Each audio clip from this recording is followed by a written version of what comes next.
গাড়িতে উঠে গেছে এবং আমরা তখন মুভ করে আসছি এবং এখানে আসার পরে আমরা আমাদের পিছনে একটা জিপ আটকায় গেছে।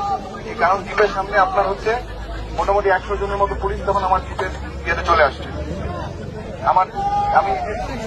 আমার মানে জিপের ভিতরে তো 100 জন হয় না, জিপের মধ্যে পুলিশ জোর করে উঠে গেছে, ফায়ার করতেছে। ওখানে আমার অফিসার ছিল। এখন সামনে 100 জন পুলিশ, তারা তাদের যে পজিশন রাস্তা ব্লক করে তারা যেভাবে হেঁটে আছে তারা এভাবে ফায়ার করতেছে এবং হেঁটে আসছে। সেখানে আমার অফিসার জিপ নিয়ে, আমি বুঝাতে পারছি আপনাদের, তারা কিন্তু ফায়ার করতে করতে বাইপাস পার হয়ে পলিবদ্ধ হয়ে এই পর্যন্ত এসে তারা এখানে আত্মসমর্পণ করে। তারা জানে তারা যেভাবে আসতেছে এটা ঠিক না, তারা যেভাবে নির্বিচারে গুলি চালাচ্ছে আমাদের নিজেদের সাধারণ ভাই বোন। আমি নিজের চোখে দেখেছি, তো আমি জন্য আপনাদের বলতে আপনারা হয়তো অনেকে ওখানে দেখেন নাই বা দূরে ছিলেন বা অনেক শুনেছেন।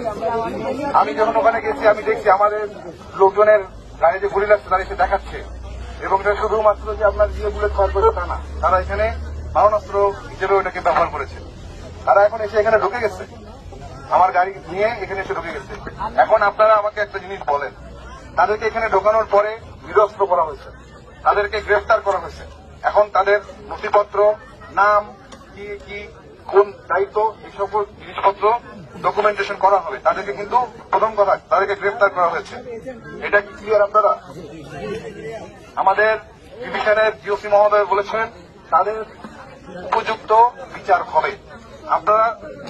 আপনারা তো সেনাবাহিনীর সাথে এতদিন ছিলেন, আমরা আপনাদের সাথে ছিলাম, আমরা তো গ্রাউন্ডে ছিলাম। দেশের জনগণের যান মালের নিরাপত্তার দায়িত্ব আপনাদের। আমরা একটা অনেক বড় সমস্যার সমাধান করে আজকে এখানে এসে পৌঁছাইছি। এখন আমার কথা শুনেন, এখানে হয়তো আমি এখনো কাউন্ট করতে পারিনি, বা ধরেন এখানে আপনার পুলিশ আছে, তারা মানুষ, খারাপ হইলেও তারা মানুষ। এখন আপনি যদি একজন মানুষকে আপনার থেকে সে না হয় একটা অপরাধ করে আসছে, এই জন্য কিনা এখন আপনি তাকে নিয়ে এসে আমি এখানে ইয়ে করবো, তাকে আমি এখানে পানিশমেন্ট দেবো? এটা কি সভ্যতার? এটা কোন সভ্য জাতি না।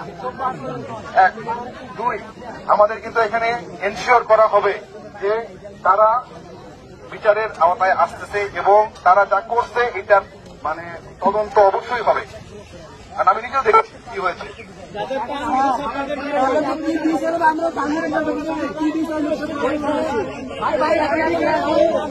আপনারা সবাই বলবেন না, দাঁড়ান। আপনারা আমাকে একজোট করে বলেন যে আপনাদের আর কি জানতে চান।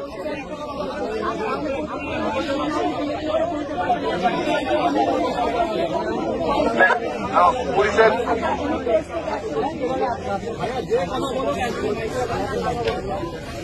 সাংবাদিকের